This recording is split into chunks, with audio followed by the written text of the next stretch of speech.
Núcleo de Telesaúde, Universidade Federal do Maranhão. Agradecer ao doutor Eudes, muito bom. O doutor Eudes é um parceiro nosso, desde que eu assumi o programa da Tox, é para ele que eu peço socorro sempre, né? E assim, como vocês viram, a toxoplasmose ela tem muitas considerações, tem muitos pormenores, então ficaria mesmo inviável falar de todas as toxoplasmoses só numa apresentação. Então, ele começou com a toxoplasmose adquirida, que muitas dúvidas chegam a mim, uma vez que o Ministério da Saúde, ele protocolou como notificação compulsória só gestacional e congênita, foca muito nessas duas, essa outra parte fica um pouco que de lado. E muitos profissionais ficam com dúvidas. Então, ele começou com essa primeira, e uma colocação que eu gostaria de fazer a todos. Quando se fala da encefalite, que tem o tratamento clássico, a gente tem a parceria com o programa de ST-AIDS, então essa medicação também ela é fornecida pelos SAIs que tem distribuídos nos municípios. Então, chegou uma solicitação, vocês podem estar fazendo junto aos SAIs que é disponibilizado, porque, como ele falou, a maioria deles são pacientes HIV positivos. E muito obrigado, brilhante apresentação, e eu queria saber se tem alguma pergunta. Está aberto, tirar todas as dúvidas agora que vocês quiserem fazer. Elizabeth Garcia, ela perguntou quais são os métodos de diagnóstico mais eficazes para a toxoplasmose adquirida. O senhor já até falou, né? Só relembrando. Então, na toxo adquirida, na fase, vai variar aí, se é a fase aguda, né, da doença, ou se você está na reativação dela, né. Então, na fase aguda, que é aquele paciente que faz febre, linfadenopatía, a gente tem que lançar mão das sorologias. Existe, lógico, PCR no sangue, mas não é uma técnica muito difundida, o plano de saúde não cobre, a gente só tem, até existe pelo SUS para fazer isso, mas em casos muito selecionados, não é feito de rotina. Então, a gente lança a mão das sorologias mesmo, IgG e IgM. E aí, a gente coleta a primeira amostra ali na fase aguda da doença, nas 2 primeiras semanas, e 2 semanas depois a gente repete a amostra para comparar. E junto disso, a gente analisa as outras sorologias. Então, eu não vou pedir só toxo, né? Eu peço toxo, eu peço aquela bateria de exames de diagnóstico diferenciais, todas as monolites, enfim. E aí, na repetição, eu comparo. Porque muitas vezes, ele vem ali na fase aguda, ele vem positivo para toxo, Epstein-Barr e citomegalovírus. E aí, quando você repete o exame, o que acontece? A toxoplasmose, a titulação do anticorpo aumentou e as outras ou negativaram ou diminuíram a titulação, né? E aí você consegue dizer, não, isso aqui foi toxoplasmose e os outros dois foram reações cruzadas. Então, na toxo adquirida na fase aguda, sorologia é o melhor exame, né? E aí, na reativação, para cororetinite, o melhor diagnóstico é um oftalmologista experiente, né? Que tenha vivência com a lesão, sabe escrever e dizer, isso aqui é toxo, para tratar. Né? Porque os exames vão ajudar mesmo, em caso da sorologia, que a gente tem mais disponível para excluir a doença. E aí, no paciente com encefalite, você lança a mão da sorologia, que 95% vai ter, a tomografia de crânio com contraste para eu caracterizar as lesões, e o paciente viver com HIV, lógico, né? E ele ter respondido ao tratamento. Então, você percebe que os diagnósticos de tóxico acabam sendo retrospectivos, né? Depois que o paciente está melhorando, e tudo é que você consegue dizer, olha, é tóxico realmente que você tem. Ok. O Marcos está perguntando quais são os grupos de maior risco para complicações graves. Até colocar, depois o senhor me complementa, né? O doutor, como falou, quem convive com HIV são as pessoas imunodeprimidas, as gestantes e, consequentemente, o RN que é adquirido da gestante. Mas o senhor...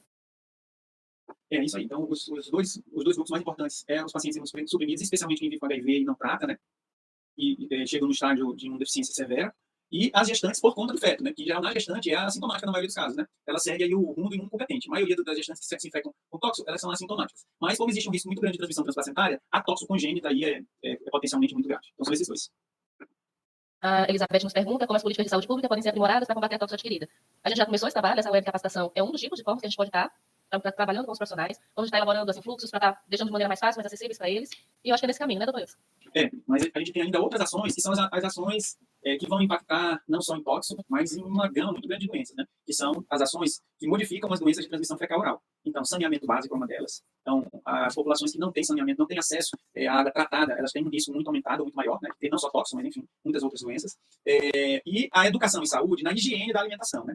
Então, o cuidado que você precisa ter com verduras e frutas, como que devem ser lavadas e processadas, as comidas cruas ou mal cozidas ou mal passadas, elas precisam ter uma origem de que assim, você saiba que houve um cuidado adequado no manejo daquela carne, daquele animal. Então, essas são as principais questões relacionadas à saúde pública. Né? A política. Ok? Então, só repetindo ali, a gente vai ter sim uma outra palestra só sobre tóxico gestacional, porque como você viu, não dá para fazer todas só no momento, e aí assim que a gente tiver a data definida, a gente está divulgando nos grupos e para os municípios. O Maurício está perguntando, o Adriano José está perguntando quais são as abordagens mais recentes para a prevenção da toxo adquirida em gestante, especialmente em regiões de alta prevalência. Como o doutor Wilson falou, né, questão da medidas de higiene, de prevenção, trabalhar bastante a questão de prevenção. Mas você pode me complementar, doutor? É isso mesmo. São medidas sanitárias básicas, né, de educação em saúde e saneamento básico. O Luiz Felipe está perguntando qual é a relação entre tóxico e saúde mental. Olha, tem alguns... sempre que você tem alguma infecção ou um parasito, né, que pode se localizar no cérebro, questiona-se o papel que ele tem nessas... um gatilho, né, dessas doenças. A ciência não tem resposta para isso, tá? Para essa pergunta. Tem até um trabalho bom, foi uma revisão sistemática com meta-análise, ou foi 23 ou foi agora 24, foi publicado, que a conclusão que ele chega é que não pode concluir que há associação. O que ele consegue aproximar, que talvez haja associação, em pacientes já adultos, para o idoso, acima de 40 anos, pode haver uma associação entre toxoplasmose e esquizofrenia e transtorno bipolar e me recordo mais. Mas tudo isso, assim, a evidência, não tem evidência para afirmar isso, né? A resposta mais adequada para isso é não sabemos. A ciência não sabe. Ok. Me perguntaram se exercícios físicos são indicados para auxiliar no tratamento. Também não tem trabalho mostrando a associação da resposta terapêutica melhor, né? Durante o tratamento da tosse.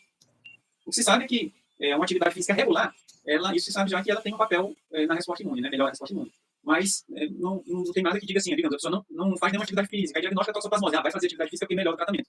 Não tem trabalho para isso. E eu acho que não tem nem nacional, né, para isso, porque os benefícios relacionados à atividade física todos médio a longo prazo, né? Uma vez infectado com toxoplasmose, meu gato é sempre capaz de eliminar a infecção para o ambiente? Quando ele faz a infecção, em geral, ele elimina, e aí é uma quantidade muito grande de parasitos, tá? De ocistos. E ele passa algumas semanas eliminando, depois para. E aí produz imunidade que controla o vírus, ele não fica mais eliminando. Tem uma pergunta, doutor, que está fugindo, né, do tema. Ela pergunta: gestante de 6 semanas com IgM reagente, qual conduta? Deixa para a próxima gestacional, que é longa. Exatamente. Então, aí a próxima. Quais são as principais características epidemiológicas que diferenciam a toxoplasmose adquirida em países desenvolvidos versus em desenvolvimento? E como essas diferenças influenciam as estratégias de prevenção e controle da doença? Olha, o que muda está relacionado à característica genética, né, de cada um. A gente não falou disso aqui, mas existem vários tipos de toxoplasma gondii, né, tipo 1, tipo 2, tipo 3. Dentro desses existem alguns haplogrupos, e aí que são mais frequentes, por exemplo, em países europeus, outros mais frequentes na Ásia, outros mais frequentes na América do Sul. E aí cada um deles tem uma virulência um pouco maior.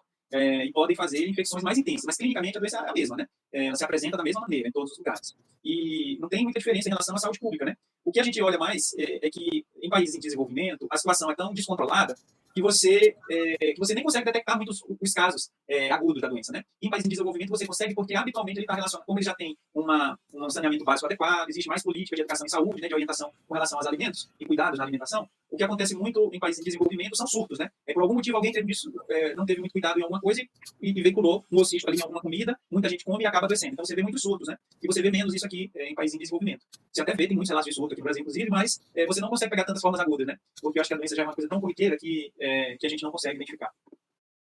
Ok. Perguntas até agora não chegou mais. Tem muitos elogios, né? Dizendo que a capacitação foi muito boa, muito bem explicativa. Essa é uma característica do nosso palestrante, ele fala de forma simples, fácil, bem objetiva, e é por isso que é meu parceiro, para quem a gente recorre, eu agradeço muito a ele. Então, agradecer mais uma vez a presença do Dr. Eudes. Muito obrigada pela explicação. Serviu muito para mim também, né? Como eu digo assim, a gente sempre aprende todo dia, cada dia coisas novas. Todos estão agradecendo, parabenizando a palestra. E o Programa de Saúde, toxoplasmose está aqui, à disposição de todos, e a Ariane irá considerações finais. Obrigada a todos. Muito obrigada, professor Eudes, pela excelente apresentação, pela excelente aula. Suelen também na moderação. Eu acho que foi uma tarde de grandes conhecimentos, né? Pontapé para falar das outras toxoplasmose, né? Já que a demanda maior do Estado é a gestacional, né? Mas a gente também não pode deixar de lado a adquirida, né? Que é tão importante quanto, né? Não só a prevenção, mas também o tratamento adequado e em tempo oportuno, tá? Então a gente, mais uma vez, o Telesaúde então agradece essa parceria com o Estado, né? Agradece ao professor Eudes pela disponibilidade, Suelen também. Obrigada a todos que participaram dessa web palestra. Então, muito obrigada a todos e uma boa tarde. Obrigado a todos pelo convite.